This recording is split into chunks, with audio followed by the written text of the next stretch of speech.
Okay, here's something that I missed the last video of doing the reclined work. So when you're lying on your back for low back and hip therapy, bringing your knees in, just start drawing a circle with your knees. So this is the beginner, easy, no strain on the body. Try both directions. Keep your feet touching, so you can see. Keep the belly pulling in. You can raise the head if you want to strengthen your neck. Rest it when you get tired. And do as big a circle as you can. You don't have to keep your hands on your knees. Put them on your abdominals and feel how they're working. Making sure they're not rounding out. You can place your thumbs under your hips. Just keep the feet touching and draw as big a circle as you can with your knees.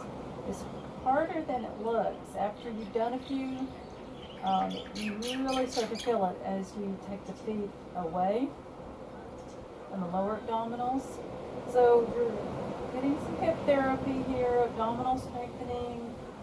Rest the head when it gets tired. So I forgot that, and I don't want to do the whole video over. So, and the other thing, this is optional. Okay, so you don't have your body ball anymore, but say lying on an ottoman or just lying down, doing your shoulder therapy, angel wings in the snow. You see how you're limited? Doing your shoulders therapy here. So I'm going to go halfway up into a back bend. And you just start out with these. And you could try this if you want to. Rest on the top of the head, and it strengthens the neck. Okay, so you know your bridge. Yeah. I'm going to flip the hands back. It can also be done on your fist, but bending back opens up those wrists. But if your wrist won't allow that, you could try it with fist to get on the top of the head. Okay.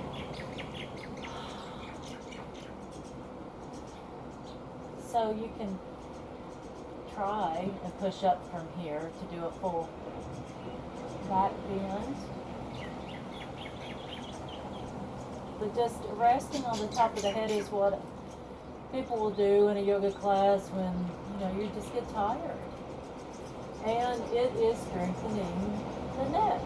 So now I can really open the shoulders back and the chest and get more range of motion.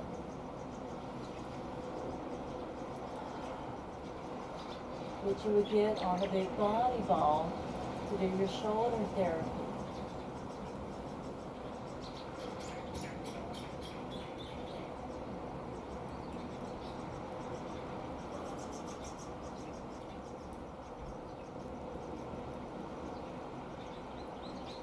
Bending the hands back as you come down.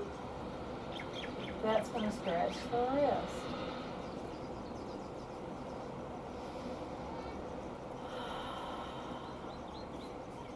Windshield wiper the knees with the feet wide apart.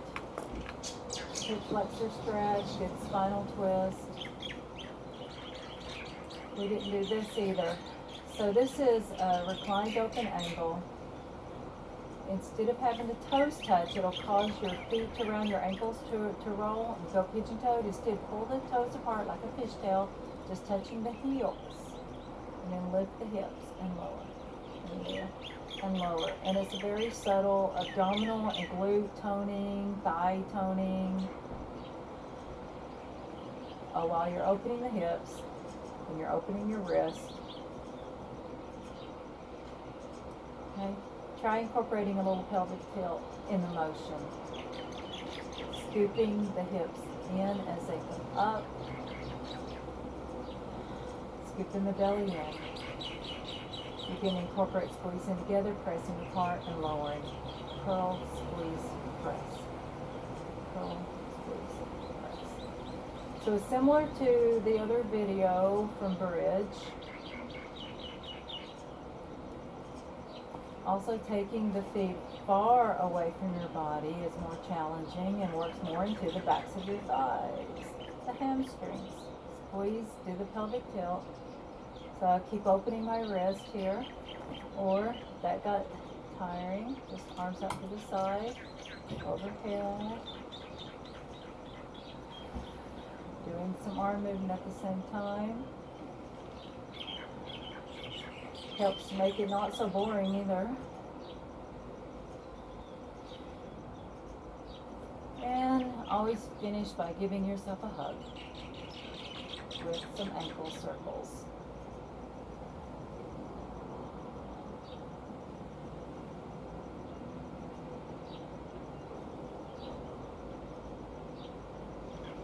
I'm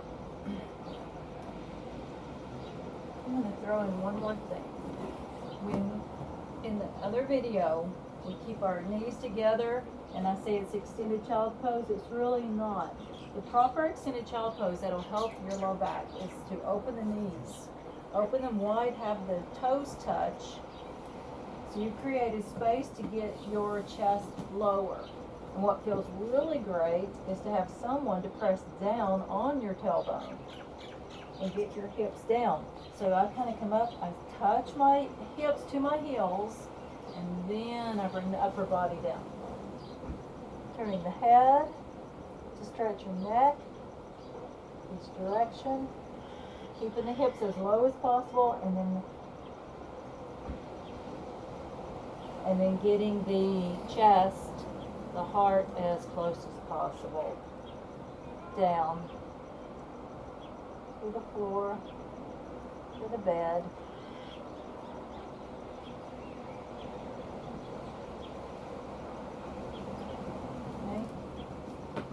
Okay, that's all.